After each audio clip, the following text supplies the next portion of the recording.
Morning. Morning. This is State versus Smith, and the state has waived, so you have 15 minutes. Okay, thank you, Your Honor. As the court's aware, I filed a brief on Mr. Frederick Smith's behalf. He was charged with 3 offenses: felonious assault, rape, and sexual battery. There was a bench trial in front of Judge Parker next door. At the conclusion, Judge Parker found him guilty and merged the sexual battery with the felonious assault, and then proceeded to sentence him to 7 years on the felonious and 10 years on the rape. Ran the sentences consecutive for a total of 17 years.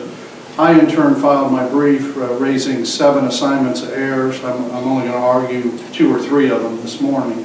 The first one is assignment of error number 1, which dealt with the corpus delicti. And to me, this was kind of a novel case. I wasn't the trial counsel, but as the court's aware from probably reading the brief, that Mr. Smith and the victim had a relationship. There was an incident. Apparently he beat her up pretty good, to the point where she may have blacked out, or probably did black out, because she has no recollection of what transpired. The next morning she walked from the apartment to her mother's house. They called the police. At that point, police reports were taken, medical records were generated. At no time did the victim indicate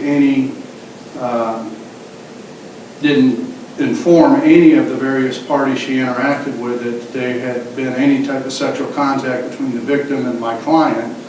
A couple days later, he gets picked up on a warrant during an interview with Detective Morrison. He mentions, almost in passing, that something to the effect like, well, I couldn't beat her up that bad because we had consensual sex afterwards. It was at that point that the detective then verified with the victim that she had no recollection of it. As a result, they charged him with rape in addition to the felonious assault. At the trial, the defense attorney filed a motion in limine requesting that oral statement or so-called confession not be admitted. Judge Parker overruled the motion in limine and allowed that testimony in, and obviously considered it when he rendered his verdict. The corpus delicti rule I've set out in my brief apparently is not a real common issue that arises, because when I did my research for the brief, I only found this court had addressed it 3 or 4 times in the recent past. My position here on behalf of Mr.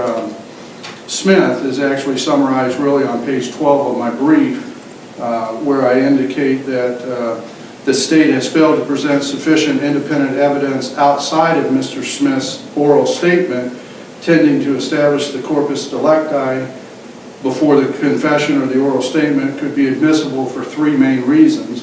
Number 1, at trial, the victim testified that she didn't have any independent recollection of engaging in any sexual conduct or conduct with Mr. Smith. And none of the medical records contained any allegation that she had been sexually assaulted by Mr. Smith. And then third, there was no corroborating physical evidence. Obviously, there was no rape kit or any DNA samples or anything like that taken. And in the statement of the case and the statement of facts, I kind of went into detail, tried to highlight the relevant portions of the testimony presented to Judge Parker.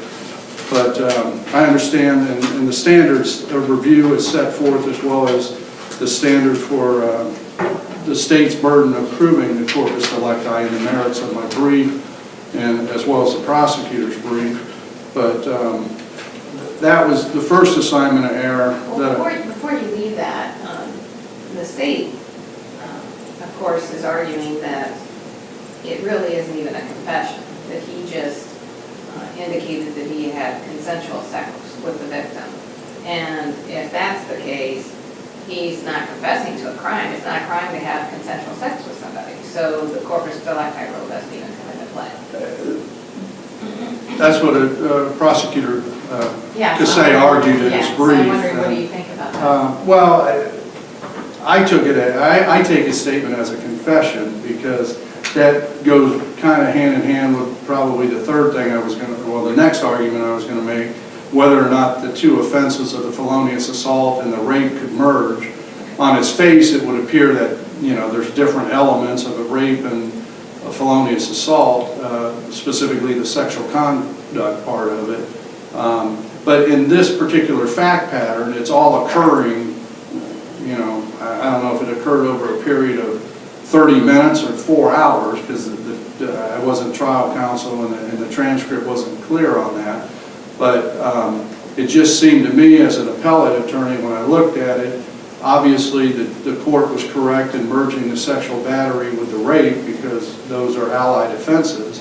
But I'm trying to make the argument on appeal that it's not really, that it is kind of a confession because it's the only mention in the record. The state in their reply brief, if you look at my statement of facts or the statement of case, they generally, mine's like 6 pages long and his is a paragraph basically saying I agree with everything defense counsel says, and then he throws in 2 or 3 other citations to support his argument that it is in fact that the victim had some recollection, because the standard under the corpus delicti rule was pretty low apparently from the state's perspective. I think they haven't risen to that level to meet their burden, but that's the issue in assignment error number 1. The merger argument or the allied offense argument I'm trying to make is that I'm not focusing so much on the elements of the felonious assault and the rape, but rather that it's one act that's committed simultaneously, for what that's worth. It's hard for me to, without knowing exactly what happened in that room at what time frame, but on behalf of Mr. Smith, I would ask the court to consider that there's a possibility those could merge for sentencing purposes.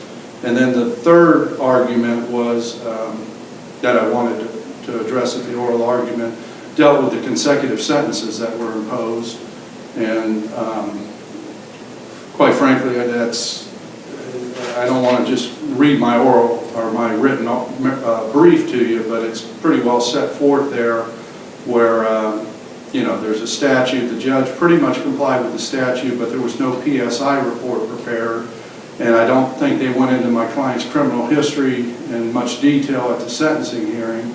But in Judge Parker's wisdom or discretion, he decided to give him 7 years for the felonious and 10 years for the rape. I would ask the court to look at that, see whether that is an abuse of discretion, and potentially remand that matter back for further sentencing. But those, and there's a couple other, I had the standard against the manifest weight, the sufficiency, and the criminal rule 29 arguments, and then the catch-all at the end about the cumulative error. But really, the reason I wanted to have an oral argument was, was the corpus delicti rule, and I just, on behalf of Mr. Smith, I'd like the court to consider that argument, because it's one that doesn't arise very often, and I think it's worth me coming forward and arguing and answering any questions that the court may have for me. Thank you. All right. All right, the court will take the matter under advisement and issue a written opinion, and then we'll release it on our website as well. Okay. Thank you. Thank you.